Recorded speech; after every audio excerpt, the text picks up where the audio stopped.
with Tyler Reddick. He's on the inside. Bubba Wallace is on the outside as they come through the restart zone.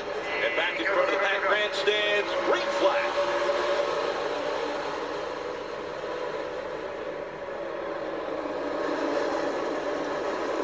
Bubba Wallace trying to stay on the outside of that 45 and pressure him.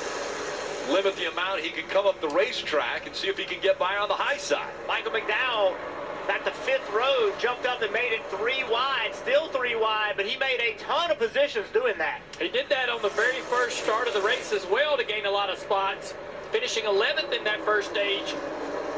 He's taking gambles. His pit crew has taken gambles all year long to put him in spots to succeed, and he matches well with that aggression on the racetrack. Bubba Wallace pinching down that 45, and Bubba Wallace is leading Richmond. Look who's in 3rd. Those Chase Elliott fans want to know, is a win in the books? Is it possible? Junior, you talked about it in the pre-race. This is without a doubt the most speed I believe the 9 has had since he's come back from injury. Look at what Brad Keselowski is doing on the outside of Hamlin here as well, using that high line to get by people.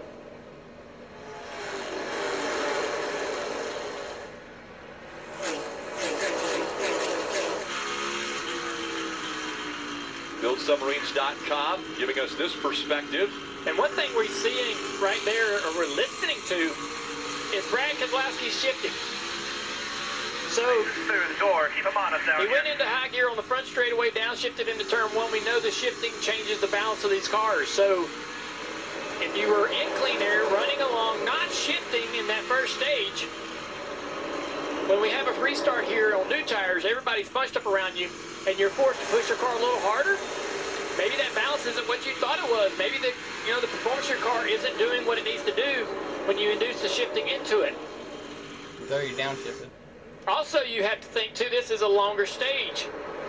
To combat that point I made, you could say, hey, Denny Hamlin might be sitting there riding this out, trying to save with a one-stop strategy. We know they like to go long. This 11 team always goes longer than everybody else. And so maybe he's sitting there thinking, hey, go on and run hard. I'm here for one stop only. Y'all can push all you want, Marty. And Junior, just to keep that in mind, Chris Gabehart a couple of years ago used that strategy you're talking about, running stage 2 on one stop to save an extra set for the end of the race. In that stage 3 a couple of years ago, he spent 16 laps down the lap, put tires on, came back through the field, and won the race. So you might be right on with that. Chase the other thing with shifting, Steve, is that this should be also a shorter run for some. If you're going to two-stop this stage, it's only about 50 laps that you just mentioned a moment ago, not 70 like you did in stage 1. So that does allow you. Chase Elliott.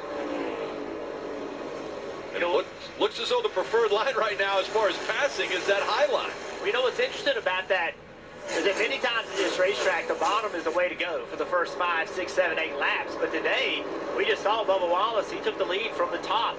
We saw, right now, we see this battle right here, the 11 car, able to hang on the top early in the run.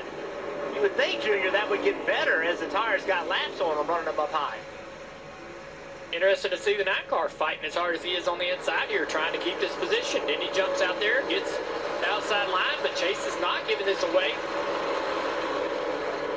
We saw Brad Keselowski also pass Hamlin and Elliott on the outside. He's up to 3rd, and Hamlin about to take 4th away from Elliott.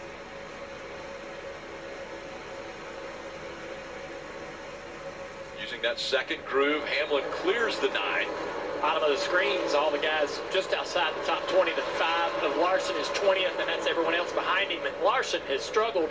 I thought they were really fast in practice. Didn't qualify well, and the speed hasn't been there so far in the race. He's up the racetrack now, getting challenged by Austin Dillon. Kind of the summer average inside the car. The worst we've seen that I can remember is Chicago, 150 degrees inside the cars several years ago. But anywhere around over 130 is nasty temperatures. And a short track where you're working hard. Not a lot of air moving around in the car. Stops Brad Keselowski and said he was just a little bit too loose, needed some more rear grip, so they'll change 4 tires as well, Marty.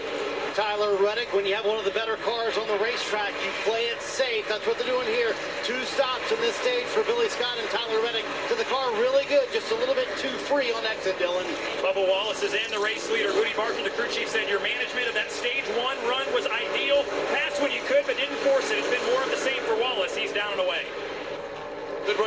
for Eric Almirola. 4 Goodyear tires, Sunoco fuel for him. Moved all the way up into the top 10, Marty.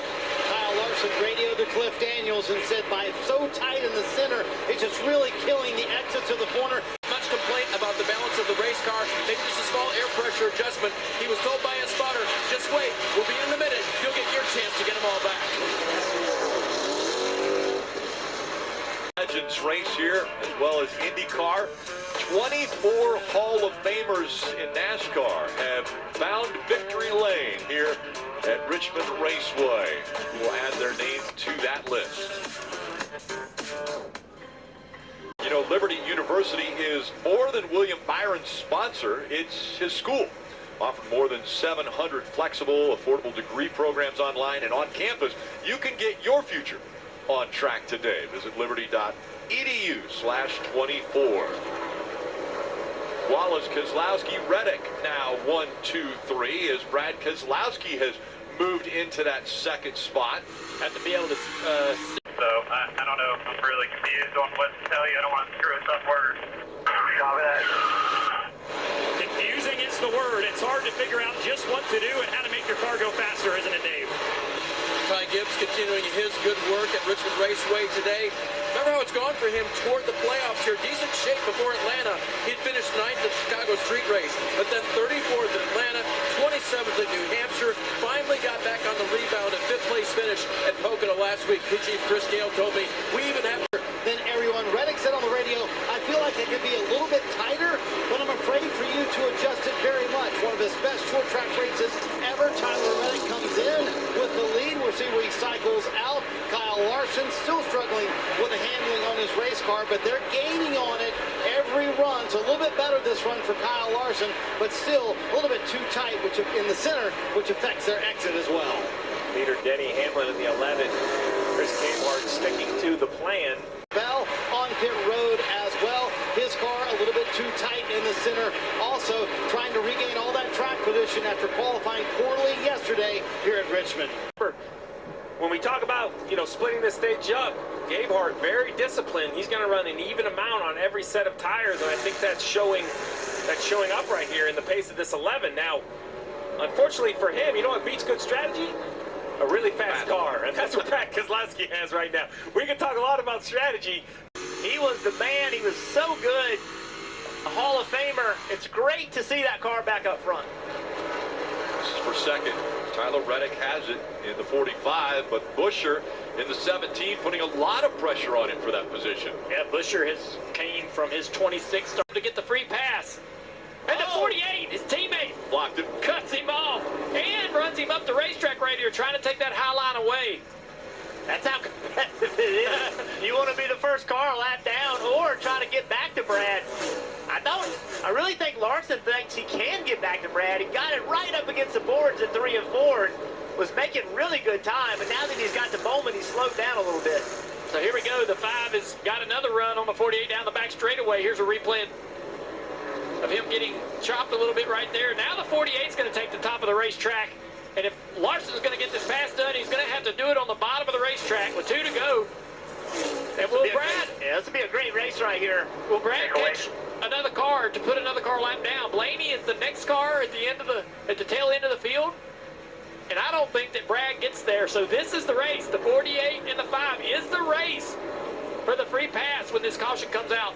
Brad. And they are leaning on each other back there. Man, look at that. Literally touching as they go through the turn 3 and 4 one more time around in stage 2. It's the battle right here. Brad's going to win the stage. This right here is a battle for the free pass. Bowman or Larson? Bowman has the spot right now. Larson just sliding too much.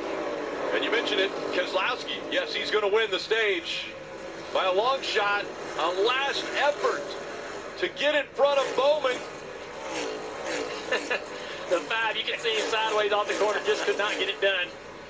So Keselowski, his 3rd stage win this year and at Richmond.